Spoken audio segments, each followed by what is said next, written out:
Hi, I'm Rita, and I love this project because I love talking about books. There are lots of books that I've loved and that have inspired me and really transformed me over the 55 years of my life so far.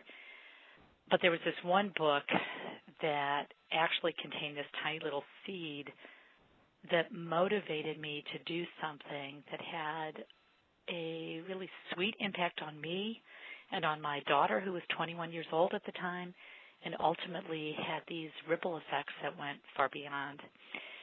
The book was called Making Toast, Simple Gestures for Moving On by Rosenblatt. It's his kind of journal, if you will, talking about his experience in little day-by-day details of dealing with the death of their 38-year-old daughter totally unexpectedly one day, and how they came to live in their daughter's home to help their son-in-law take care of his 3 very young children, and just all the details of what their experience was. It was not a maudlin book. It wasn't a sappy book. It really affected me as somebody who's dealt with plenty of loss of my own, having lost both of my parents and now both of my sisters, and as somebody who just is a parent of adult children and just a fellow human being. But besides all of that, there was this one passage on one page of the book that probably wasn't profound in the book itself, but was the one that had this impact. He described how his wife had done this project for, I believe, their daughter's 21st birthday, where she had people write letters to the daughter. And without giving more detail of that, it clicked with me because at the time I read it, my own daughter, our own daughter, who was away at college, was about 3 weeks away from her 21st birthday. And I thought this was an amazing idea.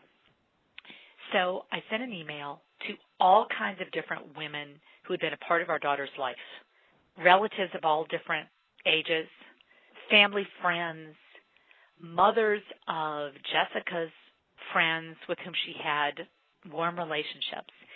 And I told them about this project, asked them to all write in any form they wanted, email, handwritten letter, typewritten document, whatever, a message they wanted to convey to Jessica on her 21st birthday, what their hopes and dreams were for her as a young woman, what their own experience, their best advice was, some memory that they had of her, anything around this theme. And the letters that I got back in all different forms were just amazing and beautiful. I put them together in a book, and I sent out this package to Jessica in a box, and that said, don't open until April 27th, her birthday. She called me that morning, and she said when she'd gotten this big box, she didn't know what it was. She thought maybe a pair of shoes because we both love shoes. And when she opened it, she found this book. And initially I thought, oh, no, she's probably disappointed. But instead, she started to cry, and she said it was the most amazing gift she ever could have received. She wrote a beautiful thank you to everybody who'd contributed. That let me know how meaningful it was. She told me she wanted to keep it with her, and she has as she's moved and has continued to look back on it.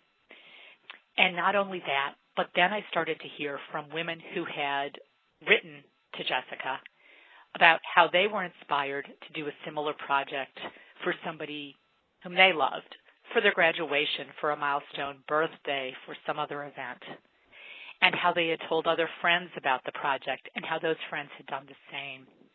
So the effect of that one little seed in that book was just sent ripples, inspiring and guiding other men and women, which to me was a really amazing thing.